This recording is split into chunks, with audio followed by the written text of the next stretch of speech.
Mari kita berdoa. Tuhan, kami datang kepadamu dan kami bersyukur untuk waktu di mana kami boleh sekali lagi menghampiri Tuhan di dalam ibadah kami. Karena kami tahu ini hanya bisa dimungkinkan jika Kristus sudah mati bagi kami dan menebus kami. Kami percaya Dia ada di tengah-tengah kami, memimpin kami ketika kami merenungkan kebenaran Tuhan. Tuhan yang hidup, yang mengajarkan kepada kami tentang bagaimana seharusnya hidup. Bahkan menjadi Tuhan yang juga mempersiapkan kami untuk menghadapi kenyataan yang pasti, yakni kematian. Oleh karena itu kami berdoa biarlah Tuhan hadir di tengah-tengah kami dan memberkati kami ketika kami merenungkan kebenaran-Mu. Dalam nama Yesus kami berdoa. Amin. Ya, selamat sore Bapak, Ibu, dan Saudara. Ya, hari ini kita bahas mengenai apa yang terjadi setelah kematian. Jadi saya kira ini tema yang menarik. Dulu sebelum pandemi, waktu awal-awal kami melayani di Depok, kemudian mulai PA, satu kali bahas mengenai PA, bahas mengenai kematian, dan saya rasa selama perintisan itu PA paling rame. Banyak sekali termasuk orang-orang yang gak pernah muncul di PA tiba-tiba muncul itu. Sehingga bagi saya kelihatannya makasih. Tema mengenai kematian satu sisi menakutkan, tapi di sisi yang lain menarik. Itu seperti film horor lah. Film horor itu orang nonton takut, tapi di sisi yang lain kalau diajak nonton lagi masih mau. Karena ada satu unsur di dalam kematian yang Bapak, Ibu, dan saya bisa sebut sebagai misteri. Ya, kita lihat dalam pengalaman hidup, kematian itu terjadi, menakutkan, pasti terjadi. Tapi di sisi yang lain kita nggak tahu kan apa yang terjadi setelah itu, kapan waktunya untuk kita. Ini adalah misteri bagi kita. Maka penulis buku ini, Richard Phillips, itu dia bilang bahwa penting bagi orang Kristen untuk ketika dia masih hidup belajar mengenai apa yang disebut sebagai kematian. Bahkan dia bilang bagi orang Kristen itu penting untuk mempersiapkan kematiannya dia. Saya ajak Bapak Ibu untuk kemudian lihat dia di dalam halaman yang ke-12. Itu dia seorang gembala sidang. Sehingga dia bercerita mengenai satu jemaatnya dia, seorang diaken pelayan Tuhan yang setia itu terdiagnosis kanker, kemudian kanker di tenggorokannya selama 2 tahun ia menjalani kemoterapi. Lalu kanker itu kambuh kembali. Lalu kemudian dia bilang setelah kambuh kembali berusaha untuk ditangani tapi sudah tidak selesai.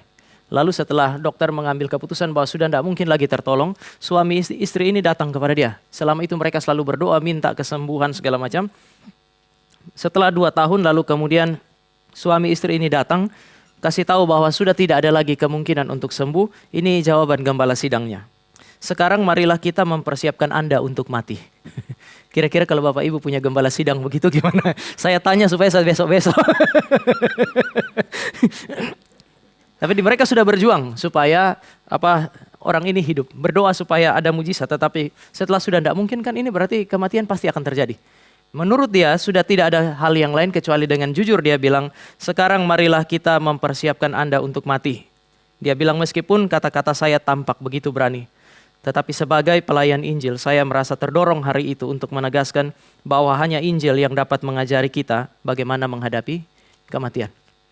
Maka mau tidak mau dia harus memberi petunjuk, mengajarkan orang itu untuk berhadapan dengan apa yang disebut sebagai kematian. Lalu dia bilang begini, selama 6 bulan saya melayani pria ini.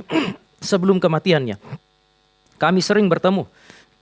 Kami tidak pernah membaca teks yang lain selain Mazmur 23. Jadi selama 6 bulan itu hanya baca Mazmur 23. Kami merenungkannya bersama-sama. Kami mendoakannya. Kami membicarakannya. Kami melakukan hal ini sampai hari sebelum ia meninggal. Jadi 1 hari sebelum meninggal pun mereka masih baca Mazmur pasal 23. Lalu Bapak Ibu perhatikan ini paragraf terakhir terkait cerita kesaksiannya. Saya tidak akan pernah lupa bagaimana dalam salah satu pertemuan kami, diaken itu bertanya, pendeta, seperti apa kematian itu? Misteri untuk dia, meskipun dia sudah berhadapan dengan kematian. Dia masih tanya, pendeta, seperti apa kematian itu?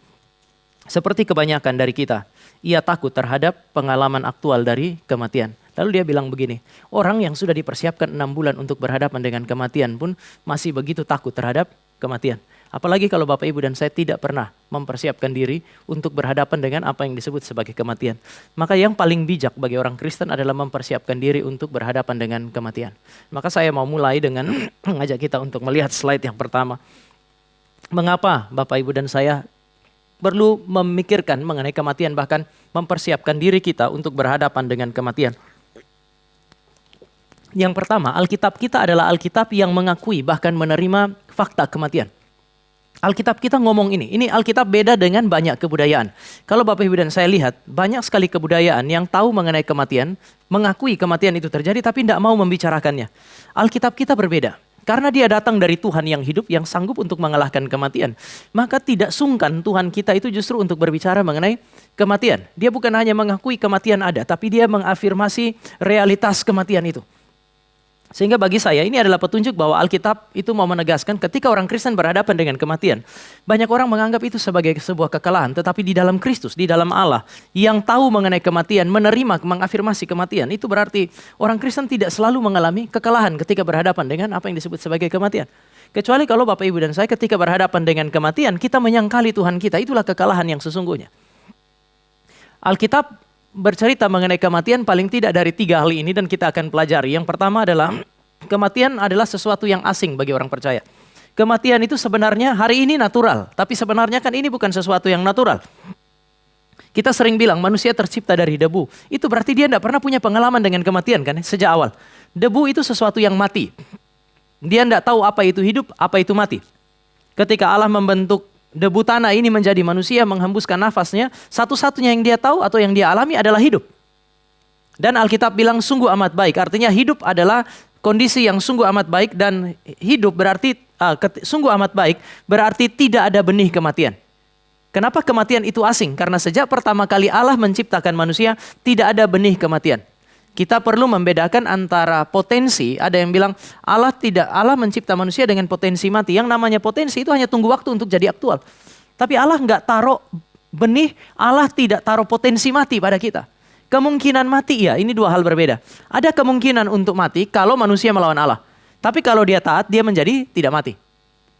Tetapi sekali lagi Bapak Ibu dan saya mesti ingat, kematian itu memang sesuatu yang asing. Yang masuk ke dalam kehidupan kita bersama dengan dosa. Dia seperti kekuatan asing yang menerobos ke dalam kehidupan kita pada hari ini. Karena apa? Karena Tuhan tidak menciptakan kita dengan benih kematian.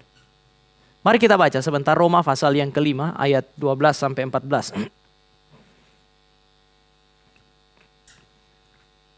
Kitab Roma pasal yang ke-5 ayat 12 sampai dengan ayat yang ke-14. Saya 12, Bapak Ibu ayat 13, lalu kemudian 14 sama-sama. Sebab itu sama seperti dosa telah masuk ke dalam dunia oleh satu orang, dan oleh dosa itu juga maut, demikianlah maut telah menjalar kepada semua orang, karena semua orang telah berbuat dosa.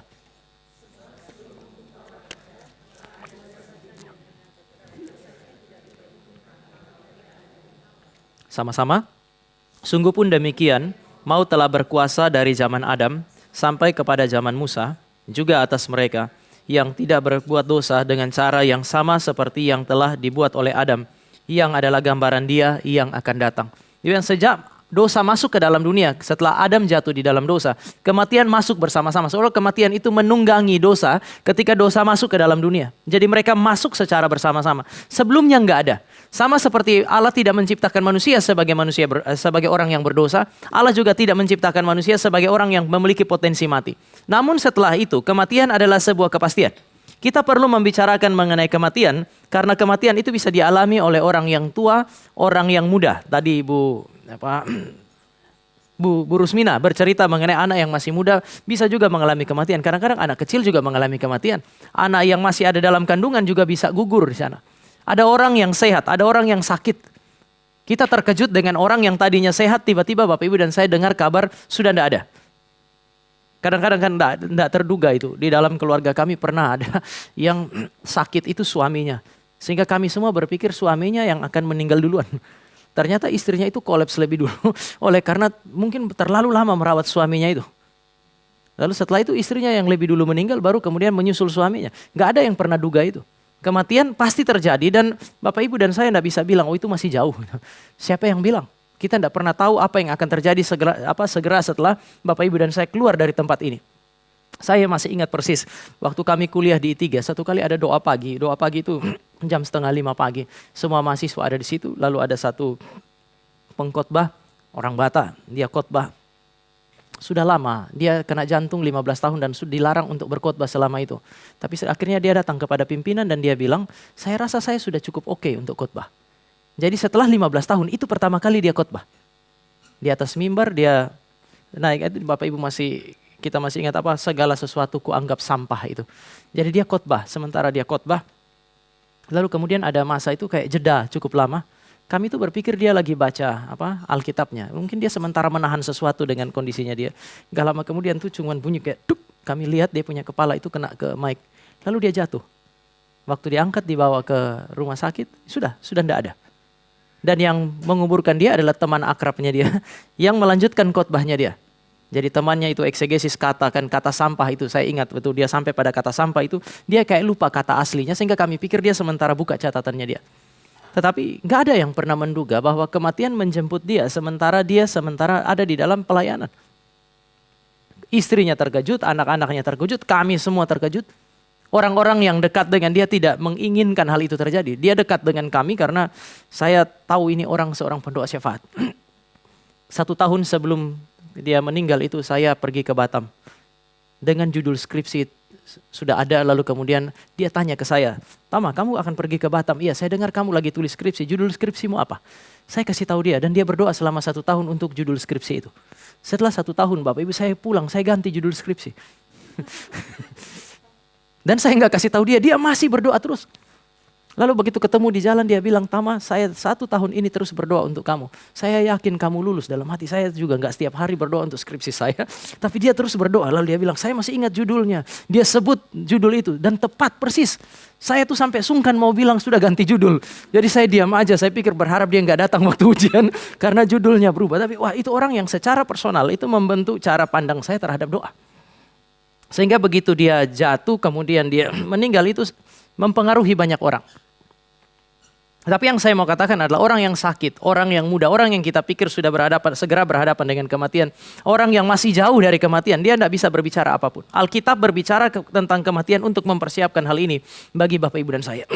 Yang kedua, Alkitab memberi petunjuk bahwa kematian itu tak terhindarkan. Mari kita lihat sekarang Kejadian pasal 3 ayat 19.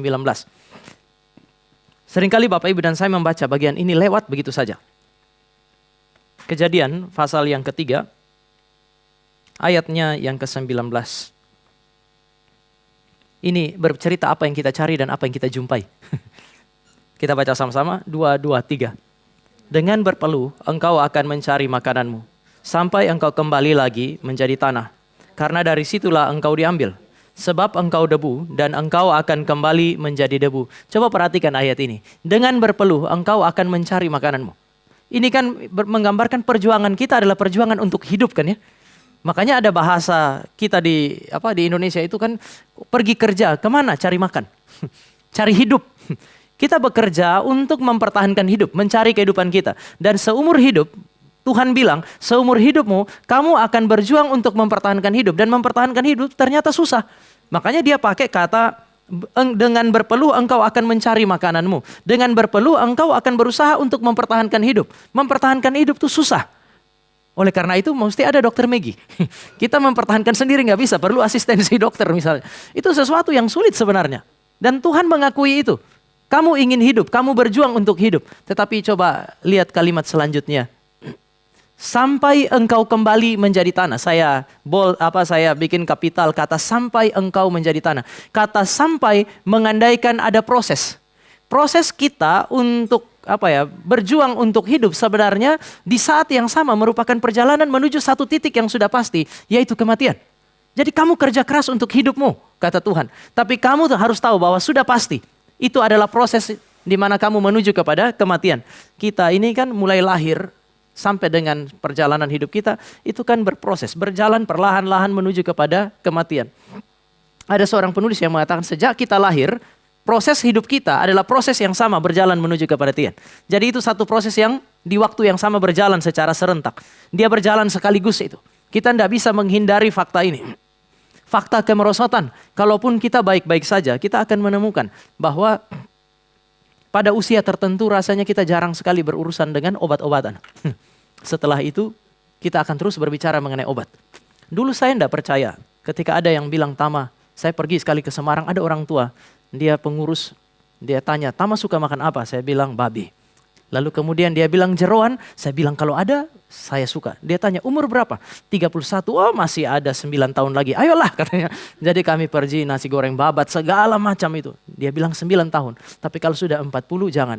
Terus saya bilang Bapak makan bebas enggak? Saya makan bebas. Dan dalam kemudian setelah saya sebelum 40-an Tuhan sudah panggil dia. Saya pikir gara-gara makanan itu mungkin. Tetapi kemudian saya tidak percaya itu. Saya pikirkan ya pada 30-an tuh fisik saya itu sangat baik menurut saya. Masuk 40-an, 43 mulai muncul banyak sekali. Sekali ini kalau kumpul sama bapak-bapak di Depok dan di Cikarang, kami tuh kalau bukan ngomong penyakit, kami ngomong obat. Dulu tuh kalau ngobrol dengan orang, kami tuh ngomong olahraga, ngomong hal-hal ya makanan. Akhir-akhir ini juga dengan grup, kami punya grup yang namanya grup babi itu Bapak Ibu. Itu kami selalu ngomong babi di mana yang enak. Akhir-akhir ini itu jenis-jenis obat disebutkan di situ. Jadi ini memberi petunjuk bahwa kami sementara berjalan menuju kepada kematian. Ada kemerosotan di dalam kebertubuhan kita. Kadang-kadang kita sulit untuk terima ini kan ya. Sulit bagi Bapak Ibu dan saya untuk menerima kenyataan bahwa kita mengalami kemerosotan. Wah saya sudah tidak sekuat dulu. Kok dulu saya baik-baik saja? Oh enggak, Alkitab bilang kamu memang berjuang untuk hidup. Tetapi sudah pasti ini adalah proses menuju kepada kematian. Next. Dia bilang begini, sebab engkau debu.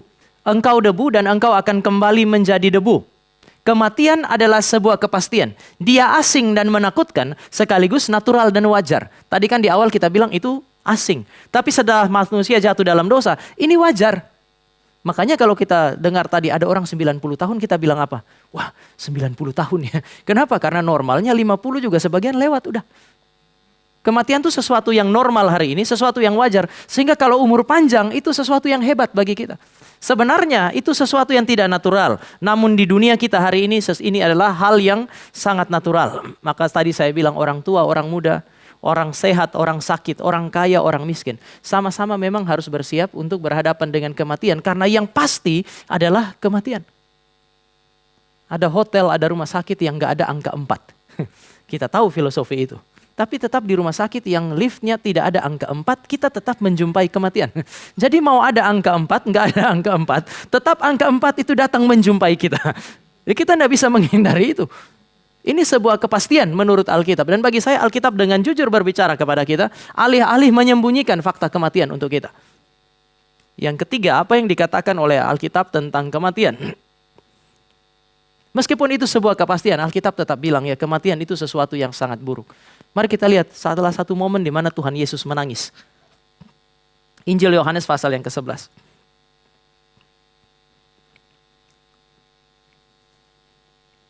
Lengkap dia Alkitab kita berbicara mengenai kematian itu.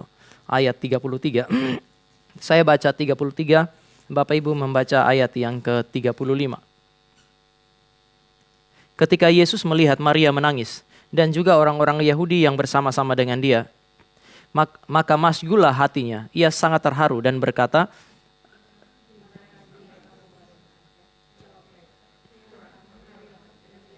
ayat 35, sama-sama 2, 3. Maka menangislah Yesus. Bapak Ibu istilah masgul itu bisa diterjemahkan marah, tapi juga bisa diterjemahkan sedih. Waktu dia lihat perempuan-perempuan ini menangis, Yesus yang adalah Tuhan itu gak kayak sebagian orang reform.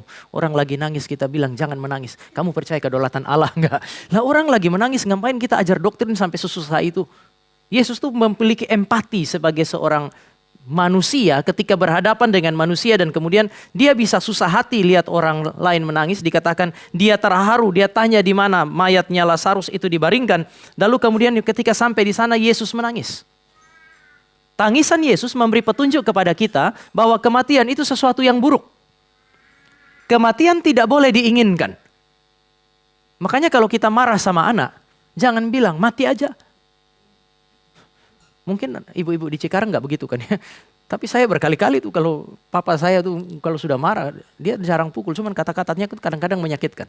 Masuk di antaranya adalah udah mati aja lu. Dia larang nggak boleh naik ke atas pohon. Namanya kita masih kecil-kecil itu kan, itu menantang kan ya. Dari satu pohon kita loncat, ada cabangnya itu di bawahnya kan air sungai. Jadi ada dari pohon yang ini kita loncat ke pohon yang sana pegang cabangnya. Begitu saya pegang ternyata patah. Kami jatuh bukan di air tapi jatuh di atas batu. Jadi kita nangis, lagi nangis papa saya datang, udah mati aja lu. Sudah bilang jangan. Orang tua zaman dulu bukan kayak orang tua zaman sekarang kan ya. Kalau orang tua zaman sekarang tabrak tembok aja kita sudah kayak ditabrak mobil. Saking cintanya kita kepada orang tua zaman dulu kan gak gitu. Itu bikin saya pikir, wah saya sudah mau mati pun dia masih bilang mati aja lu. Seharusnya keluar kata-kata sedemikian, kata-kata yang keras tidak boleh kita bicarakan. Kenapa? Karena kematian adalah sesuatu yang buruk dari perspektif Allah. Kematian juga tidak boleh dicari. Mana lebih gampang, hidup atau mati? Mati lebih gampang. Itu sebab ketika orang hidup susah, dia bunuh diri. Kadang-kadang kematian bisa menjadi solusi. Tetapi orang Kristen tidak boleh menginginkan apa yang disebut sebagai kematian. Dan jangan melihat di dalam tanda petik kematian sebagai solusi. Kenapa kita juga, meskipun kita tidak bisa bilang semua orang yang bunuh diri pasti masuk neraka. Kita nggak bisa ngomong itu. Bapak Ibu masih ingat Ahitofel? Ahitofel penasihatnya Daud itu mati bunuh diri kan ya? Itu bikin perdebatan secara teologis itu. Dia sebenarnya umat Allah atau bukan. Tapi kalau dia punya suara bagi orang Israel seperti suara Tuhan, dan itu narator yang bilang, besar kemungkinan dia umat pilihan Allah. Orang Kristen itu bisa mengalami depresi. Elia saja kan pun masih bisa mengalami depresi. Depresi yang begitu hebat sampai kemudian Tuhan tanya kepada dia, dia bilang lebih baik saya mati. Siapa lagi? Yunus. Kita bisa akui itu sebagai kelemahan secara spiritual, kita akui itu sebagai dosa. Tetapi ketika itu muncul, Bapak Ibu dan saya harus menolak itu. Kenapa? Karena kematian tidak boleh diinginkan, tidak boleh dicari meskipun lebih mudah daripada hidup. Kematian itu layak ditangisi. Maka kita boleh menangis. Kita boleh menangis ketika berhadapan dengan apa yang disebut sebagai kematian. Alkitab membuka ruang bagi kerapuhan manusia karena duka cita dan kesedihan. Biasanya kalau dalam penghiburan saya hanya akan bilang begini, jangan terlalu lama menangis. Tapi tidak bisa bilang jangan menangis. Itu sesuatu yang tidak boleh. Ketika kita juga ada di dalam duka cita ya, kalau memang harus menangis, menangis saja. Kadang-kadang kan kita gengsi juga mau nangis. Jemaat GRI Cikarang semua ada di situ, rasanya aku mau menangis gak enak. Kan gak bisa begitu, nangis, nangis saja. Itu mengekspresikan penerimaan kita terhadap apa yang disebut sebagai kerapuhan, kesedihan. Itu sesuatu yang wajar. Nah, Alkitab mengajarkan kepada kita mengenai hal ini. Nah, pertanyaannya sekarang adalah apakah ada penghiburan? Dan kalau ini kepastian, ini sesuatu yang buruk. Ketika Mazmur 23 dibaca, saya belajar satu hal. Sang penulis dia bilang begini, Mazmur 23 itu mengatakan kepada kita bahwa domba itu akan mengikuti gembala baik di padang rumput hijau maupun di dalam lembah kekelaman. Tetapi kalau dia bilang domba mengikuti gembala, bagi saya agak kurang setuju karena ada masa di mana kita tidak bisa ikut dia. Kalau Bapak Ibu dan saya perhatikan Mazmur 23, kondisinya lain. Bukan domba yang ikut gembala, tapi gembala yang senantiasa hadir bersama-sama dengan domba di dalam segala situasi. Dan Yesus Kristus bilang dia adalah gembala yang baik. Dia memberi nyawanya, lalu kemudian dia bilang dia mengambilnya kembali. Gembala ini adalah gembala yang sudah lebih dulu menyeberangi sungai yang disebut sebagai kematian, berjalan di dalam lembah kekelaman atau lembah bayang-bayang maut mendahului kita. Pengharapan kita memang ada di sana. Tapi mari kita juga bisa lihat bahwa Tuhan tuh menawarkan pengharapan yang lain. Mari kita bicara dimensi yang lain. Kematian pasti terjadi, tapi kalau manusia mati, eksistensi manusia setelah kematian itu seperti apa? Setelah kematiannya, manusia tetap ada. Tubuh manusia adalah manusia. Saya mau bilang bahwa kadang-kadang kan ketika Bapak Ibu dan saya, penulisnya ini juga bilang, ketika kita datang, lalu ada orang punya jenazah ditaruh di rumah duka. Biasanya apa yang kita bilang? Dia sudah tidak ada di sini. Sang penulis bilang enggak, dia masih ada di sini. Kenapa? Karena jiwanya mungkin tidak ada di sini, tetapi tubuhnya dia itu masih dia. Ini yang nanti menentukan bagaimana cara kita memperlakukan jenazah misalnya.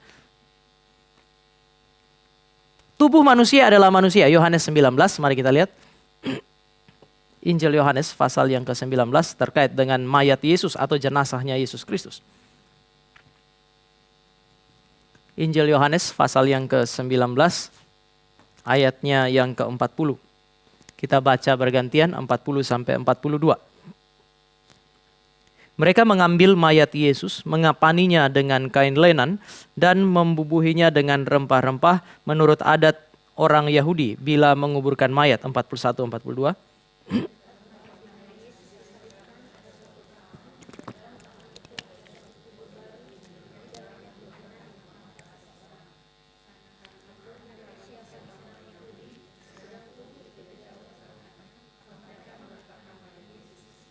Kalau Bapak Ibu lihat LAI terjemahan lama, maka dia bilang meletakkan mayat Yesus di situ.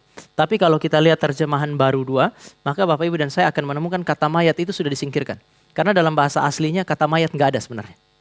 Jadi mereka mengambil mayat Yesus, mereka merempah-rempahi mayat itu. Tetapi sampai pada ayat 22, mereka meletakkan Yesus di situ. Makanya saya tulis mayat Yesus ada di dalam ayat 40. Tetapi pada ayat 42 ketika mayat itu diletakkan di dalam kubur, mereka meletakkan Yesus di situ. Ini mengandaikan bahwa meskipun itu hanya jenazah tubuh yang telah terpisah dari jiwa, kita masih bisa bilang itu dia. Itu masih manusia yang sama. Sampai batas tertentu, keberadaan jenazah menegaskan bahwa orang yang mati itu masih ada di lokasi itu.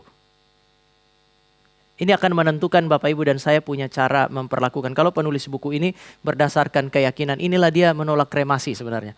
Ya kita kan gak harus sampai segitu. Kremasi kan bukan berarti ketiadaan penghormatan. Tetapi kenapa Bapak Ibu dan saya bahkan ketika berhadapan dengan orang mati pun ya bukan hormat sama dia, tapi kita tetap harus memperlakukan tubuhnya dengan cara yang terhormat. Kenapa? Karena itu tetap masih seorang manusia. Itu tubuh seorang manusia.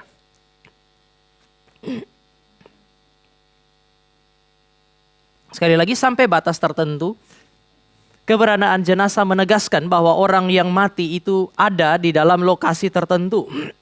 Tubuh manusia setelah mati kembali menjadi debu dan diserahkan kepada kebinasaan. Bapak Ibu ini dari pengakuan iman Westminster pasal yang ke-32.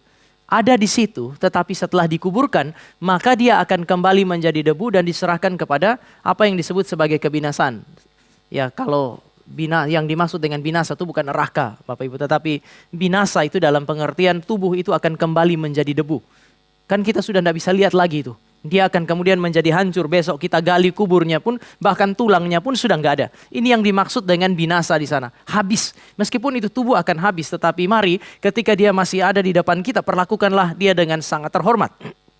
Saya kutip dari Katekismus Singkat Westminster, pertanyaan 37. Tubuh mereka atau orang percaya, sementara Bapak Ibu tetap bisa lihat yang saya merahkan itu. Meskipun tubuh itu menjadi anggap binasa, dia hilang begitu saja. Tapi mari lihat bagaimana sudut pandang reform terhadap tubuh orang yang mati itu. Tubuh mereka atau tubuh orang percaya sementara tetap dipersatukan dengan Kristus. Bukan hanya jiwa tetapi dikatakan tubuh mereka dalam dalam Katekismus Singkat Westminster itu. Itu dikatakan dipersatukan dengan Kristus, akan tetap tinggal di dalam kubur sampai hari kebangkitan. Apa yang dimaksud dengan kata dia tetap dipersatukan dengan Kristus di sana? Ini memberi petunjuk bahwa di dalam tradisi reform kita percaya bahwa Kristus itu tidak pernah tidak peduli pada tubuh yang mati. Orang Kristen seringkali sudah tidak peduli lagi dengan tubuh yang mati itu. Tetapi Kristus kita di dalam keyakinan iman kita adalah Kristus yang tidak pernah tidak peduli bahkan dengan tubuh yang mati. Dia bukan hanya berurusan dengan tubuh orang hidup, tetapi tubuh yang mati itu dia peduli. Tubuh itu mengalami pembusukan, mengalami kehancuran, tetapi Kristus itu memperhatikan itu semua. Oleh karena Kristus memperhatikan, maka Kristus tahu di mana tubuh umatnya meskipun kita sudah tidak tahu. Kan ini sudah jadi tanah itu. Kita bilang sudah tidak ada. Tetapi Kristus tahu di mana itu. Mazmur Wahyu pasal 20 itu dikatakan bahkan laut ketika Kristus memerintahkan, dia akan mengembalikan orang matinya. Kristus tahu di mana tubuh kita. Maka nanti ketika kebangkitan terjadi, Kristus nggak perlu cari-cari. Karena dia tahu di mana tubuh orang percaya. Kita sendiri sih kalau sudah mati, kita punya jiwa sudah bersama dengan Tuhan, sudah tidak peduli lagi dengan kebertubuhan kita. Tetapi Kristus kita adalah Kristus yang sangat memperhatikan. Maka Bapak Ibu dan saya sebenarnya bisa lihat sekarang cinta kasih Allah itu tidak terbatas kepada dimensi yang tidak kelihatan, roh kita semata-mata. Tetapi kebertubuhan kita pun diperhatikan. Wajar kalau ibu-ibu memperhatikan tubuh dan seharusnya bapak-bapak juga memperhatikan tubuh mereka. Bahkan tubuh yang membusuk dan hancur Allah perhatikan, kenapa tubuh yang hidup ini tidak? Tetap dipersatukan dengan Kristus, berarti Kristus akan berkomitmen untuk membangkitkan dan menyelamatkan mereka dengan tubuh dan jiwa mereka. Ada jaminan bahwa satu saat Kristus pasti akan membangkitkan. Dia tahu di mana tubuh itu diletakkan. Dia tahu kemana tubuh itu. Seringkali kan kalau kita kubur ya kita datang siarah ya ke kubur. Tapi bagaimana dengan orang-orang yang meninggal di kapal yang tenggelam, pesawat yang hancur. Lalu kemudian kita tidak tahu keberadaannya. Kita tidak tahu, tapi Allah kita tahu. Setelah bertahun-tahun bahkan mungkin kita sudah tidak peduli. Tetapi Allah tetap peduli dan Allah memastikan bahwa nanti pada akhir zaman nanti dia akan membangkitkan mereka, dia akan mempersatukan kembali tubuh dan jiwa dan itu nggak akan salah. Bayangkan kalau pada hari kebangkitan jiwanya Pak Beni masuk ke tubuhnya saya, tubuhnya, wah kacau balau itu semua. Tapi itu tidak akan salah karena apa? Karena Allah, Kristus kita tahu di mana tubuh itu sehingga jiwa dan tubuh akan dipersatukan persis. Maka saya tulis di situ dia berkomitmen untuk membangkitkan dan menyelamatkan, mempersatukan kembali tubuh dengan jiwa mereka. Itu kenapa kita percaya tubuh kebangkitan sebagai tubuh yang terbaik karena Kristus kita adalah Kristus yang memperhatikan dimensi yang ini. Sekarang, bagaimana dengan jiwa kita? Biasanya kita bilang jiwa masih ada, tubuh sudah tidak ada lagi. Hari ini Bapak Ibu dan saya bisa lihat dari perspektif yang berbeda. Tubuh itu tetap ada, paling tidak di antara kita sampai dengan dia dikuburkan. Lalu setelah dia sudah hilang dari pandangan kita pun, tubuh itu tetap ada di hadapan Kristus. Kristus tahu itu. Next. Jiwa manusia, adalah manusia. Setelah kematian, jiwa manusia tidak ada lagi di bumi ini. Maupun di dalam jenazah. Karena kematian adalah perpisahan tubuh dan jiwa. Setelah itu tubuh kembali kepada Allah. Jiwa kembali kepada Allah. Maka jiwa memang sudah tidak ada lagi di bumi ini. Tidak ada lagi di dalam jenazah. Meski demikian jiwa tetap ada. Kenapa? Karena dia kembali kepada Allah. Pengkhotbah pasal 12 ayat yang ke-7 dia bilang. Tubuh manusia kembali kepada debu. Tetapi jiwa kembali kepada Allah. Salah satu petunjuk bahwa jiwa manusia tetap ada, tetap bereksistensi adalah 1 Samuel 28 ayat 1-25 itu. Masih ingat peristiwa perempuan yang ada di Endor itu.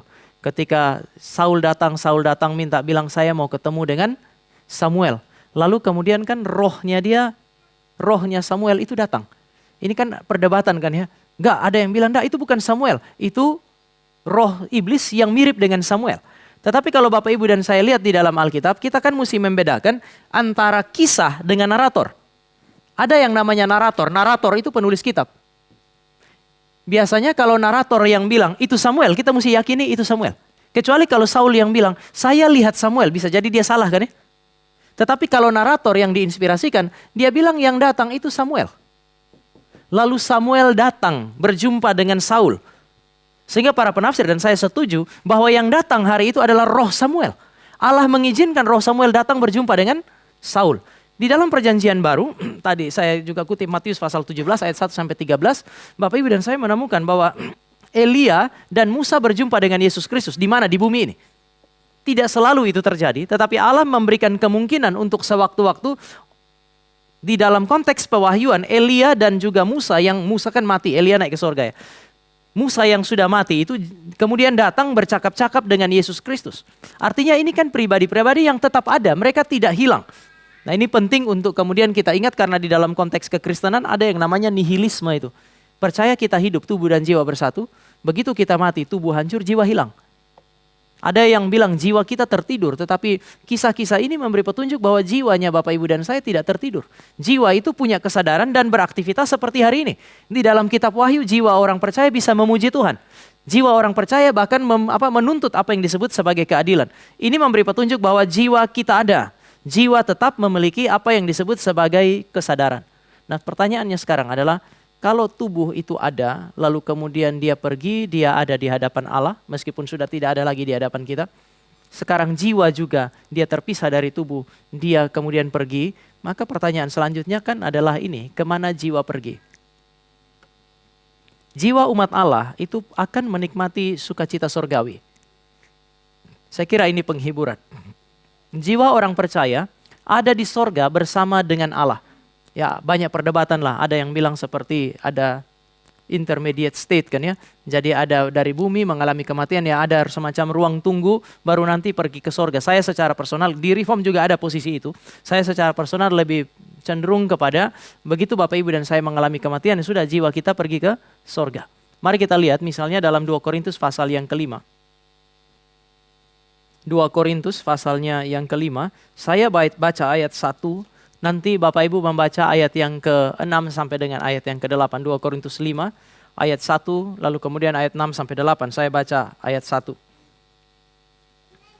Karena kami tahu bahwa jika kemah tempat kediaman kita di bumi ini dibongkar, Allah telah menyediakan satu tempat kediaman di sorga.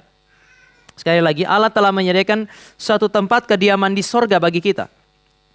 Suatu tempat kediaman yang kekal yang tidak dibuat oleh tangan manusia. Ayat yang berapa tuh? Ayat 6 sampai 8.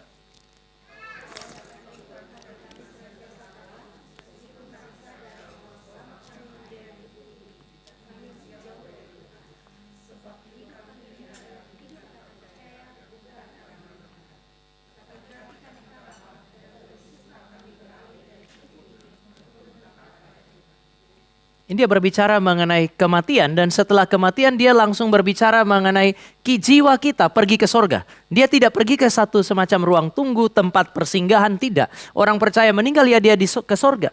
Oleh karena itu maka Philips itu mengatakan bahwa di dunia kita berada di dalam tubuh tetapi absen dari hadirat Allah di sorga selama kita masih hidup. Tetapi ketika Bapak Ibu dan saya mengalami apa yang disebut sebagai kematian, kita justru absen dari tubuh kita, tetapi kita berada di hadirat Allah. Dan inilah kehidupan yang sesungguhnya. Kita menikmati relasi dengan Allah di hadapan hadirat Allah. Dalam perspektif yang lain, kemudian kan salah satu petunjuk bahwa kalau Kristus itu sekarang ada di sorga di sebelah kanan Allah, maka ayat-ayat yang saya tulis itu memberi petunjuk bahwa kita ada bersama dengan Kristus. Misalnya Lukas pasal 23 ayat 43 itu waktu Yesus disalib dia bilang apa? Hari ini juga engkau akan bersama-sama dengan aku di Firdaus. Pertanyaannya Firdaus itu apa? Karena ada yang bilang Firdaus itu seperti, ya, kalau saya pakai istilah ruang tunggu. Tetapi itu bukan sorga. Nah, bagaimana Bapak Ibu dan saya mencoba untuk kemudian menjawab ini? Mari kita lihat 2 Korintus pasal yang ke-12. Saya baca ayat 2, Bapak Ibu ayat 3, lalu kemudian ayat 4 kita baca sama-sama. Aku tahu tentang seorang Kristen 14 tahun yang lampau, entah di dalam tubuh, aku tidak tahu, entah di luar tubuh, aku tidak tahu, Allah yang mengetahuinya. Orang itu tiba-tiba diangkat ke tingkat yang ketiga dari sorga, ayat 3.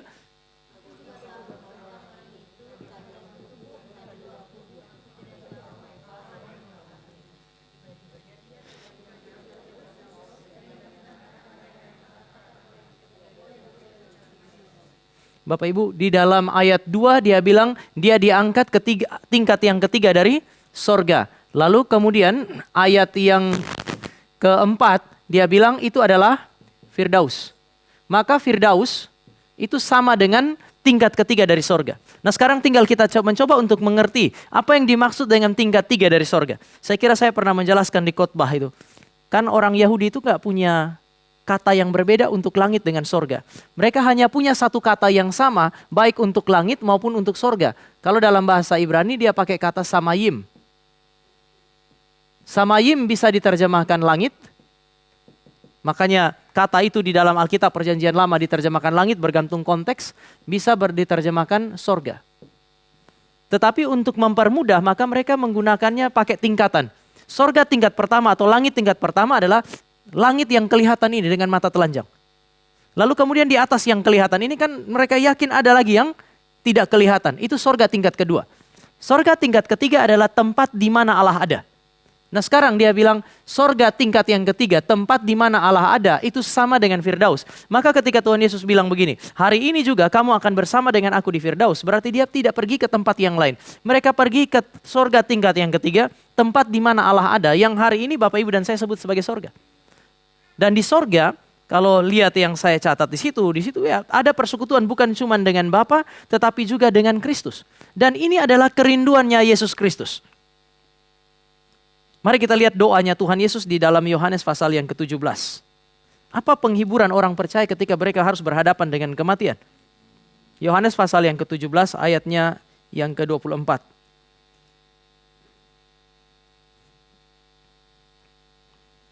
Kita baca sama-sama 2, 2, 3. Ya Bapa, aku mau supaya dimanapun aku berada, mereka juga berada bersama-sama dengan aku. Mereka yang telah Engkau berikan kepadaku, agar mereka memandang kemuliaanku yang telah Engkau berikan kepadaku, sebab Engkau telah mengasihi aku sebelum dunia dijadikan. Dia bilang, aku mau supaya dimanapun aku berada, mereka berada. Ini kerinduannya Tuhan Yesus waktu dia berdoa Yohanes pasal 17 itu doanya Tuhan Yesus untuk siapa? Untuk kita umat pilihan Allah. Waktu dia berdoa kepada Bapa, dia bilang, di mana saya ada, mereka harusnya ada di situ. Sehingga ketika Bapak Ibu dan saya berhadapan dengan apa yang disebut sebagai kematian, Bapak Ibu dan saya akan menggenapi doa itu dan pergi ke sana. Ini bagi saya menarik karena kan kita hari ini punya satu istilah ini, sehidup semati. Tapi kalau suami mau meninggal kemudian ajak kita mati bareng-bareng, kita nggak mau kan? Nggak apa-apa, siapa yang nanti kubur kamu? Saya aja yang kubur kamu juga, duluan aja. Nanti saya kubur baru belakangan, saya menyusul. Kita nggak mau. Tetapi istilah sehidup dan semati itu mengandaikan relasi yang begitu intim, relasi yang begitu dalam pada Kristus dengan kita. Sehingga Kristus menginginkan supaya ketika kita berhadapan dengan apa yang disebut sebagai kematian, kita langsung pergi ke sana. Di buku ini dan kadang-kadang mungkin orang mengalami hal ini, tentang seorang penginjil D.L. Moody. Kita sering dengar nama itu. Ketika dia mau meninggal, saya bacakan.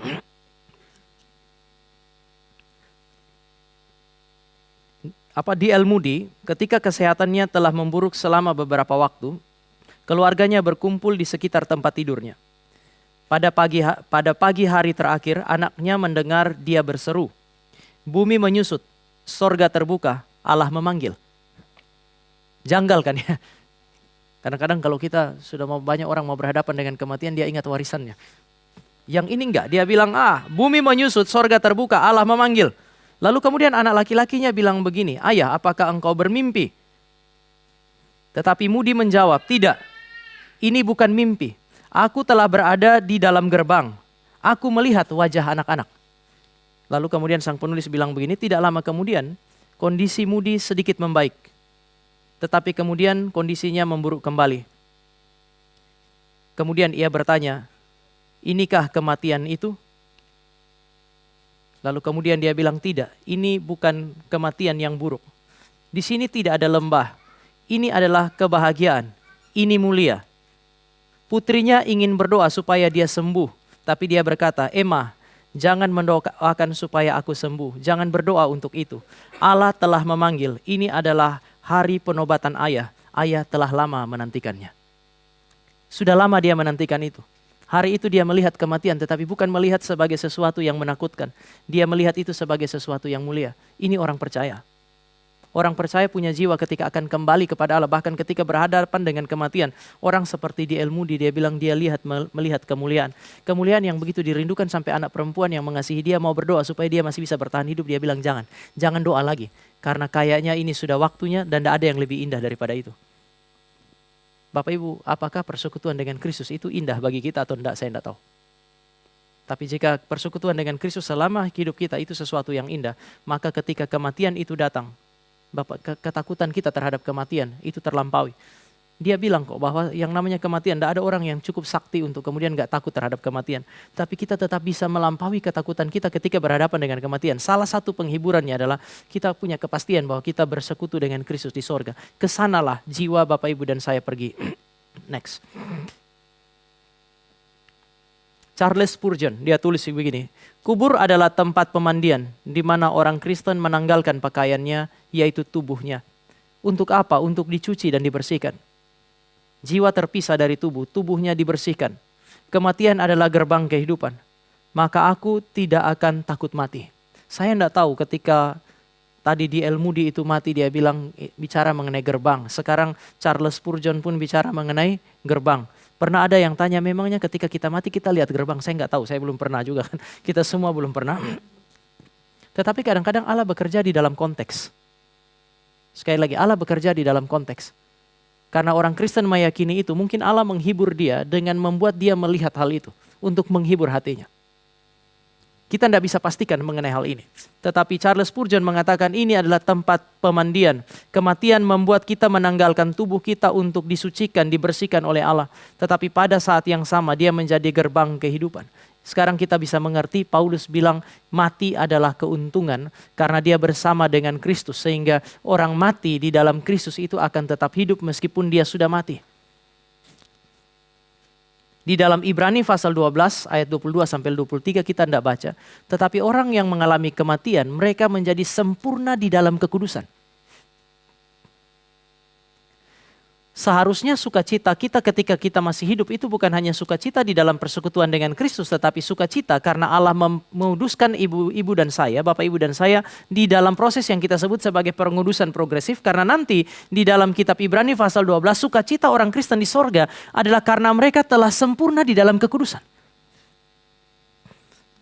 Saya bisa bilang bahwa kalau kita lihat dari sudut pandang kitab Ibrani, maka salah satu cara untuk mempersiapkan hidup kita berhadapan dengan kematian adalah berjalan di dalam kekudusan. Tuhan persiapkan hati kita dengan cara itu. Sekarang, next. Jiwa orang percaya pergi ke sorga. Itu otomatis. Jiwa musuh Allah, jiwa orang fasik pergi ke neraka. Pengakuan iman Westminster pasal 32 ayat 1. Jiwa orang fasik dilemparkan ke dalam neraka, di mana mereka tetap ada di dalam penyiksaan dan kegelapan. Mereka disimpan untuk penghakiman. Jiwa orang fasik disimpan di sana. Jiwa orang fasik diletakkan di neraka untuk menunggu ini yang terakhir. Menunggu waktu di mana Kristus datang dan kemudian menghakimi. Ketika Kristus datang untuk melakukan apa yang disebut sebagai penghakiman, maka Bapak Ibu dan saya akan menemukan fakta yang disebut sebagai kebangkitan. Kebangkitan adalah persatuan jiwa orang percaya dengan tubuhnya untuk menikmati eksistensi dan kehidupan kekal. Biasanya di dalam tradisi teologi reform kita membedakan dua. Yang pertama adalah eksistensi kekal. Ini bicara mengenai kebangkitan, tubuh dan jiwa dipersatukan kembali.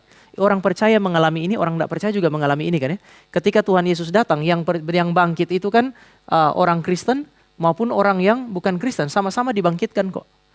Yang membedakan adalah yang kedua. Kita mengalami apa yang disebut sebagai hidup kekal. Mereka mengalami apa yang disebut sebagai kematian kekal. Ini berarti tubuh dan jiwa bersatu. Di sini kita bersekutu dengan Kristus, ada persatuan dengan Kristus. Sementara di sini ada perpisahan selama-lamanya atau perpisahan kekal dengan Kristus. Jika ini adalah sukacitanya orang Kristen, maka ini malapetaka bagi mereka yang tidak percaya. Ada yang bilang, iblis berkuasa di neraka. Pertanyaannya betul, iblis berkuasa di neraka? Kamu kalau masuk neraka, kamu akan berjumpa dengan iblis. Dia adalah penguasa neraka. Pertanyaannya, apakah benar iblis adalah penguasa neraka? Dia juga lagi disiksa di neraka kok. Masa dia penguasa neraka? Kan enggak kan ya? Kristus adalah penguasa di sorga, di bumi. Bahkan di neraka dia adalah penguasanya. Di neraka pun dia memberikan apa yang disebut sebagai penghukuman terhadap iblis dan semua orang yang mengikuti dia. Maka Kristus kita setelah dia bangkit, dia menguasai segala sesuatu kok. Termasuk di dalamnya adalah murka yang harusnya diberikan oleh dia kepada umat orang-orang yang melawan dia atau disebut sebagai fasik. Itu ada di sini. Sementara berkat yang Bapak Ibu dan saya nantikan, itu ada di sini. Sehingga Alkitab sebenarnya memberikan gambaran yang sebenarnya tidak asing bagi kita. Tidak ada orang yang pernah berhadapan dengan kematian. Tadi Burus bilang akan lebih menarik sebenarnya kalau kemudian saya mati dulu. Baru kemudian saya datang ketemu jemaat Gari Cikarang, saya jelaskan apa yang terjadi. Tapi Bapak Ibu, Alkitab tuh selalu bungkam mengenai hal ini. Jangan bilang amin ya. Terus mati gak balik-balik rame. Tapi mari kita lihat semua yang mati di dalam Alkitab seperti Lazarus itu. Dia mati, dia bangkit. Gak ada satu catatan mengenai cerita dia tentang kematian. Lazarus itu sampai mati itu gak ngomong, bangkit lagi juga Alkitab gak catat dia ngomong apa-apa. Ini tokoh yang sangat terkenal tanpa ngomong. Coba Bapak Ibu baca dalam, cari dia ngomong satu kata, gak ada. Yang ngomong itu saudara perempuannya yang 2 orang itu. Sisa yang lain gak ada. Meskipun kemudian dikatakan orang mau bunuh dia seperti bunuh Yesus. Artinya mengandaikan kehidupan dia yang serupa dengan Kristus. Tapi gak ada ngomong satu kata apapun itu. Dan bagi saya itu menarik karena orang yang bangkit dari kematian dunia hari ini cari yang sedemikian itu. Kalau hari itu Lazarus bangkit lalu kemudian Lazarus diizinkan untuk ngomong, dia bilang, selama saya 3 hari di dalam kubur. Jiwa saya jalan-jalan kadang-kadang ke neraka, kadang-kadang ke sorga. Saya yakin dia akan lebih diterima oleh orang Yahudi hari itu yang lebih suka mujizat. Maka Tuhan bikin dia bungkam. Ketika Musa datang, dari Musa mengalami kematian, dia kembali, dia ngomong mengenai dia jumpa dengan Yesus Kristus. Percakapannya adalah bagaimana Yesus Kristus akan pergi. Dan kata pergi di dalam konteks Lukas dan Matius itu adalah pergi ke Yerusalem dan kemudian menjalankan tugas penebusan. Dia tidak ngomong sama sekali mengenai apa yang terjadi di dalam dunia orang mati yang menarik itu. Sehingga Alkitab tetap memberikan Bapak Ibu dan saya semacam misteri terkait dengan kematian. Dan itu baik. Sekali lagi, ada misteri yang Alkitab tetap simpan terkait dengan kematian. Sampai apa? Sampai Bapak Ibu dan saya yang berhadapan dengan itu. Dan kejutan itu datang ketika memang dia tiba pada kita. Kadang-kadang istri senang dapat kejutan dari suaminya. Saya kira sang mempelai laki-laki sementara mempersiapkan kejutan bagi Bapak Ibu dan saya, dan cuman kita yang tahu apa yang akan terjadi hari itu. Tapi paling tidak untuk mempersiapkan hati kita, Alkitab bilang ketika itu terjadi bagi orang Kristen itu indah. Jangan tanya apa yang indah karena saya sudah tidak bisa jelaskan lebih jauh. Cuman sampai di sini ada persekutuan kekal dengan Kristus yang nanti akan dinikmati dalam kesempurnaan oleh karena kita menikmati eksistensi kekal selama-lamanya di dalam persekutuan dengan Dia. Saya sampai di sini, apakah ada pertanyaan?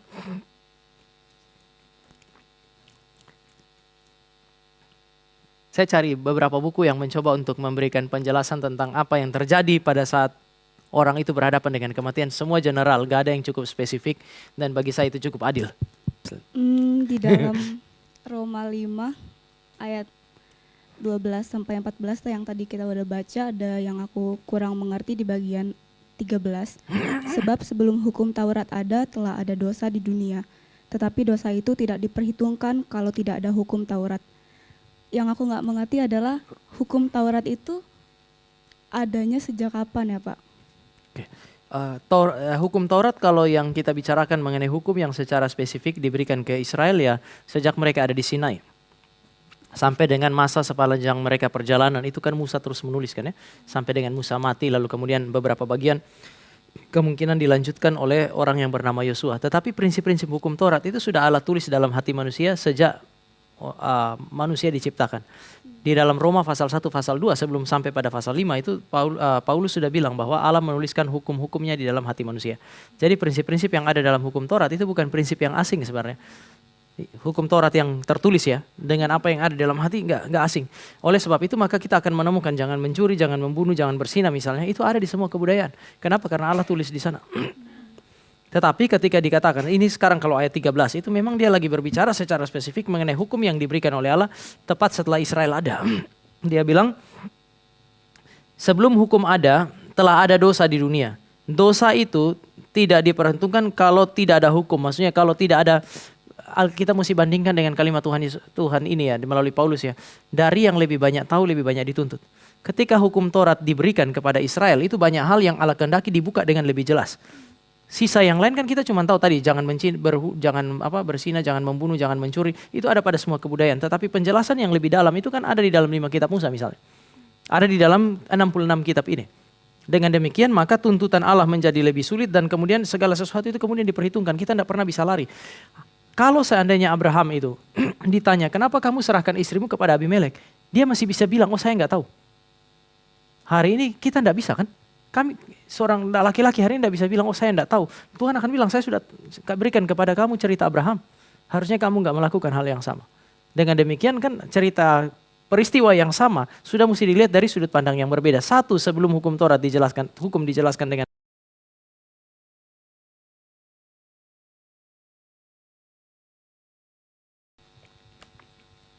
ya apa?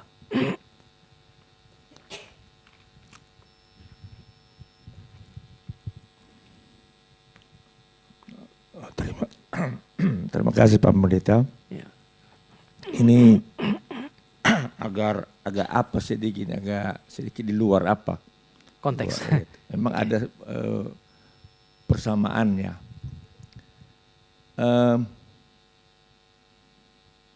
Waktu saya di Nias,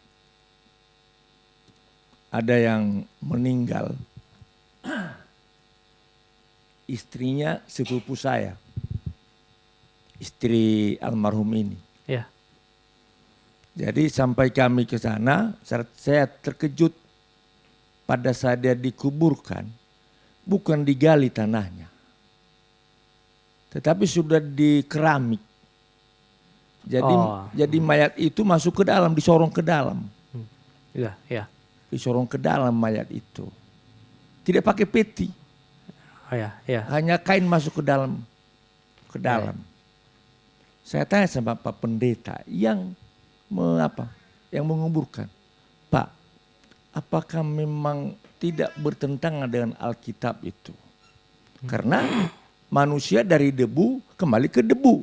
Padahal harus ketemu dengan tanah. Ya. Menurut pemahaman saya, Pak. Ya. Jadi ini sampai sekarang tidak kurang saya terima apa yang disampaikan oleh Pak Pendeta itu. Karena nanti katanya Opa nggak terima saya. karena itu juga Pak, itu keramik itu dari tanah katanya. Ya. Keramik dari tanah, ya sama aja. Hanya dia sudah dibentuk. Ya. Jadi sebesar pemerintah saya nggak terima. Ya. Mohon penjelasan Ya. Pak. Terima kasih.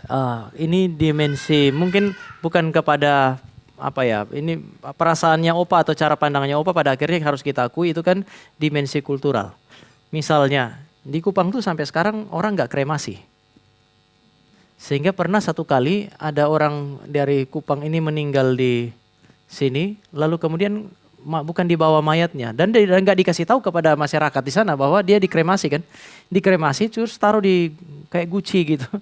Jadi begitu bilang jenazah orang matinya sudah sampai, satu kampung datanglah melayat. Mereka lihat di tempat tidur, nggak ada tempat tidur, nggak ada apa-apa. Mereka bisik-bisik, benar sudah datang. Lalu datang keluarga sudah datang. Lalu di mana? Dia tunjuk gucinya. Langsung rame itu. Orang mati kok taruh di guci. Ini kan dimensi kultural sebenarnya. Tapi kemudian kalau sekarang yang Opa bilang kan itu mirip dengan tradisinya kami kalau di Kupang masih kubur Pak. Tapi kalau di Sumba itu sama, itu kubur batu. Kalau batu itu dipahat ke dalam. Lalu kemudian ya seluruh keluarga ya taruh di situ. Bedanya kadang-kadang ada yang pakai peti, ada yang enggak. Cuman ditaruh langsung tapi dirempah-rempahi. Karena zaman waktu orang Sumba masih ada zaman raja dan budak itu kan ini mesti dibikin besar karena kalau sudah ditaruh di sini mayat yang raja atau bangsawan dia punya hamba itu ditaruh di situ sama-sama. Jadi sampai kalau kita gali raja-raja yang dulu kita akan ketemu mayat raja tertidur lalu kemudian mayat itu tuh berkelimpangan di mana-mana karena mereka kan cuma ditaruh di situ nggak ada makanan lagi kan disegel batu itu sehingga mereka mati sama-sama. Tapi ya model penguburan gitu. Nah Opa, ketika dikatakan kamu debu, kembali kepada debu, kita tuh bahkan kalau jangan kan pakai tanah ini, pakai besi pun mungkin pembusukannya lebih lama, tetapi tetap kita akan balik jadi abu tuh. Sehingga ketika dikatakan kamu dari debu akan kembali menjadi debu, itu mengandaikan proses pembusukan pada kita. Sehingga nanti kita mau dalam kondisi apapun, jumpa dengan apapun, pasti yang akan kita lihat satu saat nanti adalah debu kembali kepada debu. Sehingga menurut saya memang gak ada masalah kalau seandainya ya dia keramik, dia tutup semua ya. Untuk saya sih itu hanya dimensi kultural dan kadang-kadang mengganggu kita karena kita kan gak biasa dengan cara yang seperti itu. Saya kira itu Pak. Ya, Bur. Tadi masalah yang kremasi, saya salah dengar ya, mohon dipertegas lagi. Apakah memang ada kalau dikremasi itu perlakuan tidak baik kepada tubuhnya atau gimana itu Pak? Oh enggak Bu, itu ini cara pandang berbeda. Termasuk kalau Bapak Ibu ajak satu pendeta reform kepada pendeta reform lain, ada pendeta reform yang berkomitmen kalau orang tuanya meninggal bahkan dia meninggal dia tidak mau kremasi. Tetapi yang lain ya biasa aja. Saya termasuk kalau memang harus dikremasi, kremasi aja. Allah ini kan tahulah bagaimana mengumpulkan kembali kita untuk kemudian menjadi kita di masa yang akan datang. Sehingga menurut saya nggak ada masalah. Nah kalau Bapak Ibu lihat di buku ini dia punya argumentasi itu lebih kepada sekali lagi dimensi kultural. Pada zaman itu bangsa-bangsa yang tidak kenal Allahnya orang Israel melakukan hal itu. Tapi kan kalau yang dilakukan oleh bangsa-bangsa itu sedemikian kemudian kita tidak bisa judge itu sebagai sebuah kejahatan juga pada saat yang sama. Misalnya pada masa itu orang-orang itu juga pakai orang-orang Mesir pakai peti, orang Israel kan tidak. Orang Israel itu mirip dengan kita lihat Muslim dibungkus pakai kain kan. Kalau pakai peti itu mah modelnya orang Mesir. Tapi ketika Yusuf mati, mayatnya dia dimasukkan di peti. Artinya kultur bangsa yang tidak kenal Allah itu bisa dipakai dan justru karena tujuannya mau mengawetkan mayatnya dia. Sehingga ketika mereka jalan, ada penafsir yang bilang orang Israel itu bawa 2 peti itu.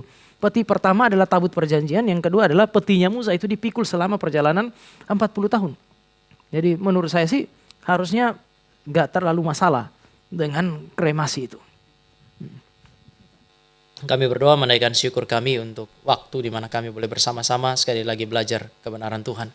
Kami yang hidup memikirkan sekali lagi mengenai kematian yang Tuhan izinkan terjadi dalam dunia, bahkan yang juga satu saat pasti kami alami. Namun kami juga boleh melihat bahwa ketika kami berhadapan dengan kematian, Allah memperhatikan tubuh, Allah memperhatikan jiwa kami. Ketika kami tidak dapat menjaga tubuh dan jiwa kami, Allah kami tetap memperhatikan, dan ini adalah ekspresi cinta yang terbesar supaya kami boleh memiliki kekuatan dan ketenangan ketika harus berhadapan dengan kematian sekalipun.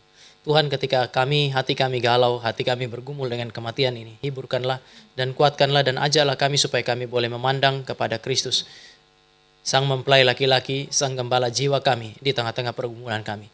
Ini doa kami, di dalam nama Tuhan Yesus kami berdoa dan menutup persekutuan kami pada sore hari ini. Amin. Bapak.